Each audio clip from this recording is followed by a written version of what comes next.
Episode 25 of the podcast. We're going to talk about inspiring others to try new methods. And then in the second part, we're going to be discussing various types of touching, and I'm going to add a weekly action step. This is the Creating Great Grooming Dogs podcast. I'm Chrissy Newmeyer Smith. I'm a certified professional groomer, a certified behavior consultant for canines, and a certified professional dog trainer. And this, my friends and colleagues, is the podcast where grooming and training meet.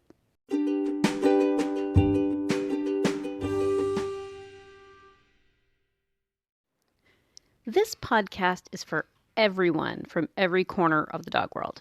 And I'm trying to make the information fun and informative and adding enough tech talk to help people learn as they go and to also help everybody start thinking a little bit more about the technology or the terminology, rather. But I want you to be thinking, too, that when some of us as professionals desire more tech talk, when we want more terms listed off, I think for trainers especially, it's good to hear things put in layman's terms also, because I find a lot of the general public gets really lost in some of the terminology that we use.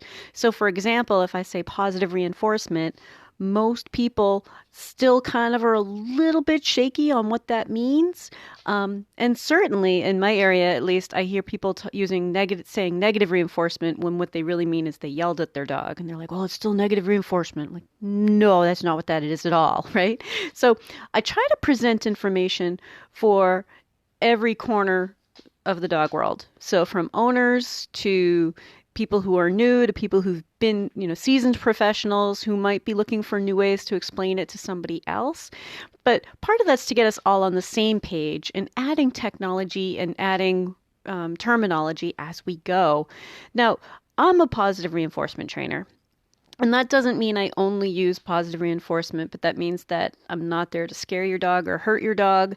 I choose to teach with positive reinforcement. I choose to look at the world from that point of view. Like, what is happening? How can I change it? But because I want this podcast to be all-inclusive, I'm not pushing an agenda. I want people from all parts of the dog world to say, well, I'll listen to that podcast because I'm not trying to tell anybody they're doing it wrong. I want to present information that gets you thinking about why does this behavior happen? How can we change it? And what are long-term goals and results that we're looking for? Because if I have a way to do it that works for me, I want to share that. And if you have a way that works for you, I want you to share that also. But generally, I want people to be thinking in terms of being curious, like thinking about, do I want to try this? Do I want to give it a go? I'm a crossover trainer. So what that means, for those of you who don't know, that means that I started off with some pretty heavy punishment type training. So it was choke collars and prong collars and alpha rolls and mid 80s stuff, right?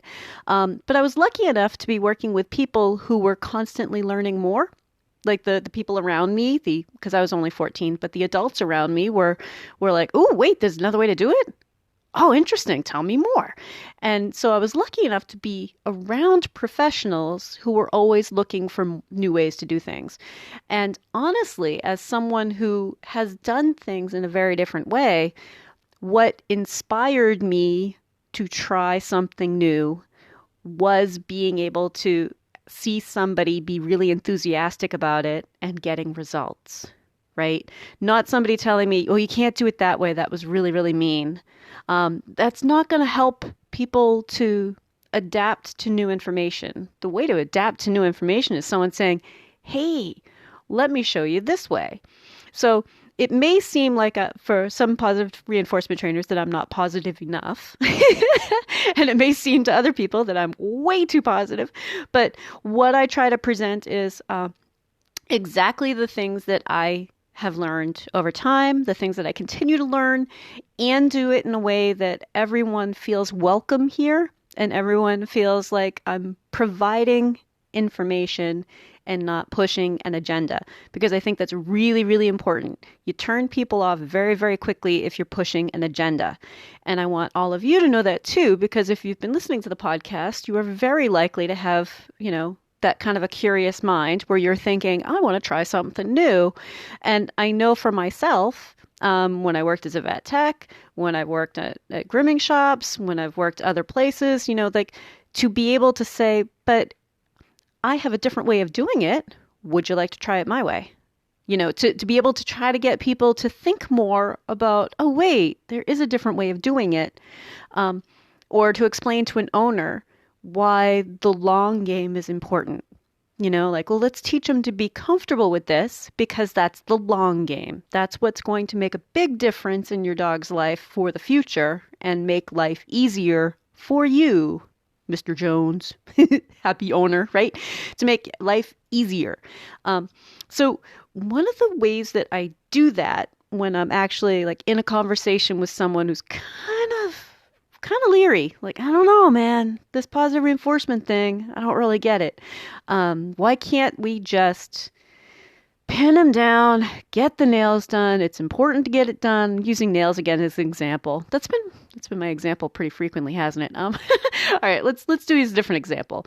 Let's just pin them down, get that ear medication in them. We got to do it twice a day, and it's super important. And let's just get it done.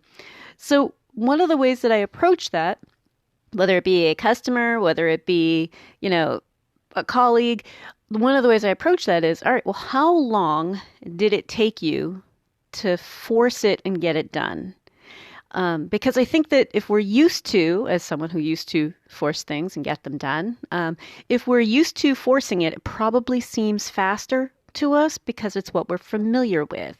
So if we say, all right, how long did it take? Set a timer.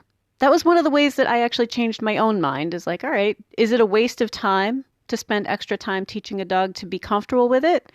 Or is it the same 20 minutes, but that I actually got it done in a way that it's going to be less time next time? Okay. So if you time it, that's actually kind of a good indication of like, all right, I am actually already spending 20 minutes. So if somebody tells me, but if you spend 20 minutes doing it this way, initially, if you're not timing yourself, you're thinking, I'm not going to spend 20 minutes doing ears. Let's just force them. Not realizing that you spent 20 minutes doing it before and maybe with more people. So from a business perspective, if you pile on people to get it done, that's 20 minutes multiplied by 2 or 3 people, right? That's an hour of business time if you have 3 people spending 20 minutes getting ears done, right? And so setting it up and timing it is one of the ways that we can kind of just be objective. Like, all right, well, tell me if you think your way is faster and let's take a look, right? Just straight up measurements, right? We talk about observations with the animals. Let's observe ourselves. So a straight up measurement. And what I found when I was transferring myself over, which was kind of in the mid 90s, when I was learning about, well, wait, can I teach them to be good? And that was really when I was grooming on my own at one particular place where we had training and stuff there. And yeah, so I had a lot of, interesting input from trainers. And so I started timing myself. And that's part of what made me break through and go, whoa, if I had spent that 20 minutes, the next one might have been 18 minutes. And the one after that might have been 15 minutes. And the one after that might have been like the normal ear cleaning, right? Versus 20 minutes every frigging time for that dog's lifetime. And sometimes longer. Sometimes it would take longer than that as time goes on. Because when we're in this cycle of wrestling with each other, it's really frustrating for everybody. It's frustrating for the dog. It's frustrating for the groomer or the vet tech or for the veterinarian or for whoever, whether it be the owner, but, it's frustrating for everybody, and it builds into more and more of a fight. And some dogs will fight, right? Some dogs actually like a good fight. I can understand, like it's sort of a sports thing, like, yeah, I'll get hurt doing it, but it was fun. So, some dogs aren't going to care that you're fighting with them. And that's not going to, diminish their behavior. That's not going to lessen their behavior at all. They're like, yeah, bring it. I'll fight with you. So the circle back, the podcast is for everyone from all corners of the dog world. So I want everyone to be really supportive of each other and introducing this information to each other and to ourselves, to you guys, in a way that's like, hey, let's try it this way. Because really, if it's 20 minutes worth of wrestling a dog to force it, or 20 minutes worth of working on them to help them get it right and feel comfortable with it. Remember my 3 C's, comfortable, calm, and cooperative. If we can get comfortable, calm, and cooperative in the same 20 minutes, that's an investment in future. And that's an interesting way to look at it for many people. They're like, oh, wait, we have a way to not only make it more comfortable for the dog, but to make it easier as time goes on. And I'm going to give you a quick example. I groom a dog who I groomed him this morning, who's a super, super little old guy. He's a Yorkie. He's fragile. He's old. He has multiple health problems. And he is comfortable with me grooming him. So even as time goes on, if he had had this long, lingering fear of grooming, at this age, we'd be really, really worried about him getting hurt or working himself up into some sort of a coughing fit or a heart attack, right? We have to really think about the long-term goals. And the long-term goal is comfortable, calm, and cooperative. And that's not being spoiling a dog, and that's not being wishy-washy. That's just a fine goal, like that's a dog who's well behaved and it's achievable. So be thinking about the way that we approach others with, hey, I have some new information, or I do it this way, or, hey, let's discuss what the end goal is. What do we really want to see? Or how long does it take you to do something? And that can be part of what starts a conversation about, do I want to try something new? Which is different than, do I need to stop doing things the way I've been doing them? I'd rather build someone's skill set up than tell them what they were doing was wrong or false or hurtful or scary. Do you know what I mean? That we want to be supportive of each other in this so that we can make some real changes for the dogs. If you're enjoying my podcast, please remember to subscribe so that you don't miss any episodes. So I want to talk a little bit about types of touching, because we talked about how grooming is a touch fest, right? But I want you to be thinking about an individual animal. Maybe it's the one that is in front of you, your own pet. Maybe it's, a dog that you get along with great, that doesn't have any issues. But I want you to be thinking about there are different types of touching, and that grooming has a lot more touching than anything else we really do. Seriously, it's just touching with tools. It's having them stand while being touched. So let's talk a little bit about some of these different stages of touching so that we can better kind of look at what we're doing and that we can prepare better. So one of those, I kind of had them set up into like 3s. First of all, actually, I want to say, if the dog you're talking about is not safe to touch, then I want you to really think about like, okay, then this isn't for that dog yet. Right? That's, if you're an owner, you should be working directly with a trainer one-on-one. Like don't get hurt following instructions while I'm talking about types of touching, right? But if you are with a dog who lets you touch them, I want you to start thinking about some of the ways that we can build some touching skills. So I have them in groups of 3. I just find that sometimes that's easier. So there's playful touching, casual touching, and serious touching. Right? So that's one of the categories you can be playing around with, like, oh, okay, what's the mood when I touch this dog? And what does this dog prefer? This particular individual dog. For some animals, playful touching isn't what they like. For others, it's the opposite. They love the playful touching. Like, yeah, come on over and pet me. Woohoo! But don't touch me like you're all serious. But for others, that real serious, like, oh, let me take a look. They're like, okay, But the real casual version of a touch is like, okay, well, let's just maybe just come over and, hi, yeah, you're great. Pet the head, touch a shoulder, right? So when you think about it as playful, casual, or serious, figure out what that dog's preference is. And then work on the others, because they're all important. You should be able to touch a dog playfully. You should be able to touch them when they're very, very serious, like that kind of emergency touch. Now, another one, I want you to think about there's the quick tap, a bit of petting, and sustained touching. And that's another grouping of three. Like, think about how long are you doing something for? So first we had the mood, playful, casual, or serious. Now we're doing how long, duration, right? Is it a quick tap, like a little pat on the head? Is it a little bit of petting, like a little bit of side to side, or hold on for a little bit? Or is it a sustained touching, like brushing would be, right? Where we're kind of touching all over, or a massage. That's another type of sustained touching. Drying them off with a towel when they come in. That's kind of sustained touching. So that's the duration. Now we're also going to talk a little bit about the intensity. So there's a light touch, a firm touch, and a tight, like a grip kind of a touch. And those things are different too. And every dog is going to have their preferences. Now, we start off with what they're comfortable with, and then we expand their comfort zone. So if a dog likes a firm touch, isn't real comfortable with a light touch, right? We need to work on that light touch.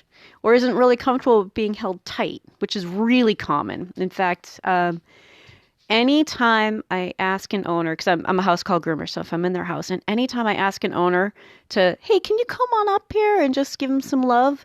Like if I'm asking them for a little bit of help, I don't want them restraining the dog, because what just about every owner does is they clamp their dog into some sort of a forced grip, which that alone freaks dogs out. Never mind what we were doing before. That alone freaks them out. So I know, tech talk freaks them out. But that's really, really scary for most dogs. So when we talk about holding tight, like clenched, like I need to grab, right? We need to work up to that. Some dogs like that. Okay. And some dogs see that as like the playful, wrestly, dogs that really like to wrestle. Sometimes they like that nice grabby touch, And for some of them, a light touch is kind of like some of those grabby, wrestly dogs. A light touch is more annoying than anything else, right? I'm going to give you a human example. Have you ever had somebody shake your hand and they did this like really limp, wimpy handshake that made you just want to like wipe your hand on something? Like, ugh! Like that light touch is kind of ticklish and weird. So we have to teach dogs to be able to handle a light touch too, because some of the things that we need to do to dogs require a light touch. I'm not going to be firm and tight with eye drops. Like we have something very, very small, something precise that we need to do. And that's not the time for really tightening down. Like they need to learn how to deal with a light touch. So those are some of the types of touching. And if you think about your world through those kind of categories, it can help us to remember that every dog is an individual and that touching is far more complex, right? So it's not just about like the classic example of, oh, we want him to be good for his feet, so just give him lots of cookies while you touch his feet. But what kind of touching? What kind of touching are you doing? And are you building this expectation that touching my feet is cookie time that's going to become a frustration later when touching feet is not cookie time, when touching feet is get things done time? So a couple of ways to look at just touch. I mean, we didn't even get into touching with objects or touching in different positions. That's just the mood, right? The mood was playful, casual, or serious. The duration, how long the touch happens, was quickly or a bit of petting or sustained touching. And then oh gosh, what word did I use for it? Anyway, the light, firm, and tight, right? The intensity of that touch. Is it light? Is it firm? Is it tight? But just to be thinking about what that dog's preference is and how every dog is so different, and building up their comfort zone with all of those, because all of those are important. We need to be able to do a quick tap. We also need to be able to do a sustained touch, and the dog should be comfortable with a bit of petting, right? All of those are important. So one thing I decided to add to the podcast every week is I'm adding an action step for you guys. So here is your weekly action step, because I want to build some of our skills. And I say ours because as I give you guys an action step, I'm going to be doing it too.